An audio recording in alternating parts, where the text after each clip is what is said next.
થતું હોય છે. યા તો કોઈ ખુરશીનું માન થતું હોય છે, યા તો કોઈ વ્યક્તિનું માન થતું હોય છે. ઘણીવાર એવું બને, ખુરશી ઘણી મોટી હોય પણ બેસનારો બહુ નાનો હોય, એટલે ખુરશીની પૂજા થાય. મારા એક ઓળખીતા મંત્રી હતા, હવે જીવતા નથી. મંત્રી પદથી એમને છૂટા કરવામાં આવ્યા. પહેલાં ઘણીવાર મળતા, પછી મળ્યા. મેં કહ્યું કેમ ચાલે છે? તો કે બહુ મોડું ચાલે છે. મેં કહ્યું કેમ? કોઈ મળવા જ નથી આવતું. પહેલાં લાઈન લાગતી હતી, હવે કોઈ મળવા જ નથી આવતું. મેં કહ્યું તમે ભૂલ કરો છો. પહેલાં જે લાઈન લાગતી હતી એ તમારી નહોતી, તમારી ખુરશીની હતી. અને તમારી ખુરશી ગઈ એટલે લાઈન ગઈ. આ એક વાત યાદ રાખજો. બીજી માન સત્કાર પૂજા એની થતી હોય છે જે ખુરશી વિના પણ પૂજાતો હોય છે. ખુરશીનો કોઈ ભરોસો નહીં. આજ હોય ને કાલ ના હોય. હોય તોય વાહવા અને ના હોય તોય વાહવા. પણ વ્યક્તિ એટલી મહાન છે કે ખુરશી વિના પણ એનું માન સન્માન પૂજા થતું હોય છે. આચાર્ય શ્રી રાજકારણના માણસ નથી. આ તો મોદીજી એમને ખેંચી લાવ્યા છે. એ જન્મજાત કાર્યકર્તા છે, સેવક છે. હરિયાણામાં રહીને એક બળદની ગાડીમાં ગામે ગામ ફરીને અનાજ ઉઘરાવીને હજારો વિદ્યાર્થીઓને ભણાવવાનું એમણે મહાન કાર્ય કર્યું છે. અને એટલું મહાન કાર્ય કર્યું હોવા છતાં પણ એમનામાં કોઈ રાજપાલપણાનો કોઈ અહંકાર નથી.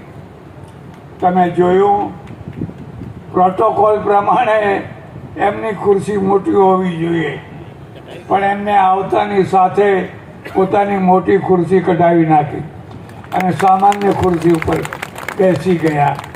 સામાન્ય રીતે વાત એવી છે કે ગાદી અને ખુરશી કદી પણ ગરમી વિનાની હોતી જ નથી.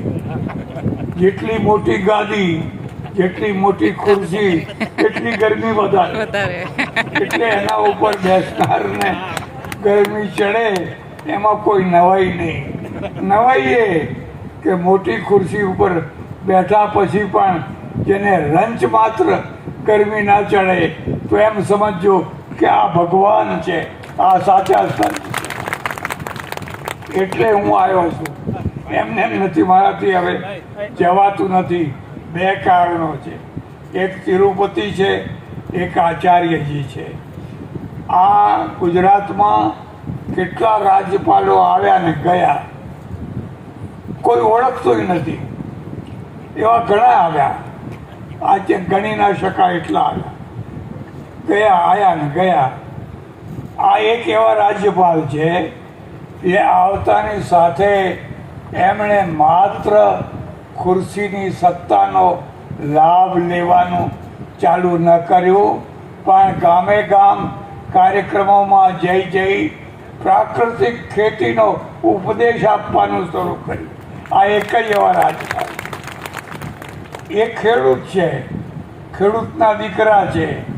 અને એમણે જોયું કે સૌથી મોટામાં મોટું કોઈ કામ કરવાનું હોય તો ખેડૂતોનો અને ખેતીનો ઉદ્ધાર કરવાનું કામ કરવાનું છે. અને ખેડૂતો અને ખેતીનો જો ઉદ્ધાર કરવાનો હોય તો એનો એક જ રસ્તો છે, અને એ છે કુદરત. દુર્ભાગ્યવશ આપણે ઊંધા રવાડે ચડી ગયા. એવા ઊંધા રવાડે ચડ્યા કે બસ યુરિયા, ખાતર, દવા. એના કારણે વસ્તુ તો ઘણી પાકવા માંડી, પણ એની સાથે સાથે પાર વિનાના રોગો પણ થવા લાગ્યા. આટલો કેન્સર ક્યાં હતા, આટલી કિડની, આટલા હાર્ટ એટેક, યુવાન છોકરાઓને હાર્ટ એટેક આવે ક્યાં હતા? આ આપણી જમીનમાંથી આવે. કારણ કે જમીનમાંથી જે દવાઓ ગઈ એ અનાજમાં આવી, અને અનાજમાંથી ભોજનમાં આવી.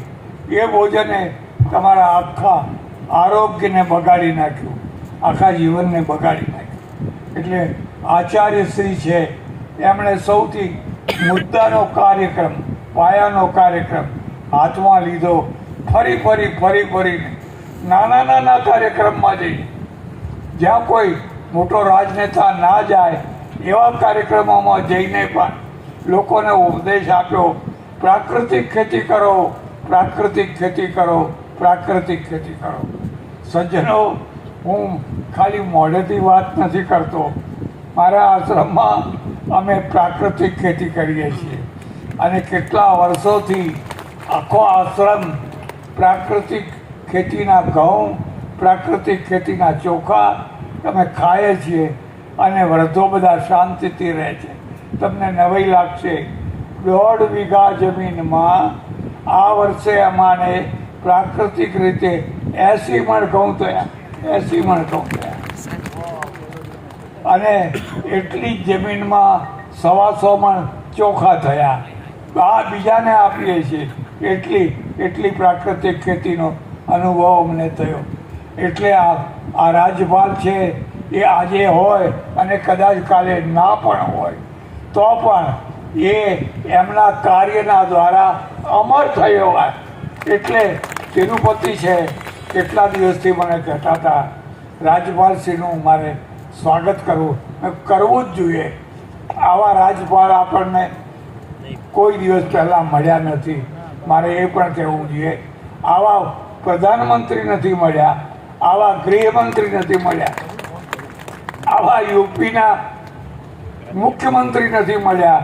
એવા આપણને ગુજરાતના રાજ્યપાલ પણ પહેલી વાર મળ્યા છે.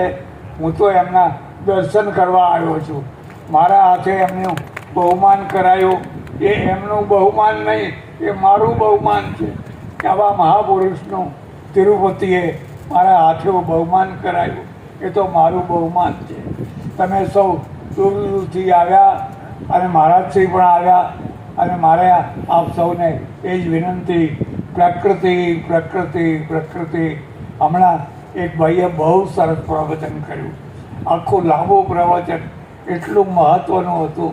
શબ્દે શબ્દ એક ખેડૂતે, એક નાગરિકે જાણવા જેવો હતો. મેં કહ્યું આનું રેકોર્ડિંગ કરી ગામે ગામ ફેરવો, અને આ બધા એવોર્ડ લેનારા હું ધન્યવાદ આપું છું. તમને ધન્યવાદ છે કે તમે ગુજરાતને રોશન કર્યા છે, અને એટલે આ એવોર્ડ આપનારને પણ હું ધન્યવાદ આપું છું. પરમેશ્વરને પ્રાર્થના કરું આવા રાજ્યપાલ ફરીને આપણને મળે, એમની મુદત ડબલ થઈ જાય. જો મંત્રીઓ 2 વાર 3 વાર થતા હોય તો રાજ્યપાલ કેમ ના થાય? અને એમના દ્વારા ગુજરાતમાં જે પ્રાકૃતિક ખેતી, ગૌ સેવા, દૂધ, એ બધાની જે જાગૃતિ આવી છે એ ખૂબ ફેલાય, અને ગુજરાતી નિરોગી બને, સુખી બને, સમૃદ્ધ બને. આભાર, ધન્યવાદ. હરિ ઓમ.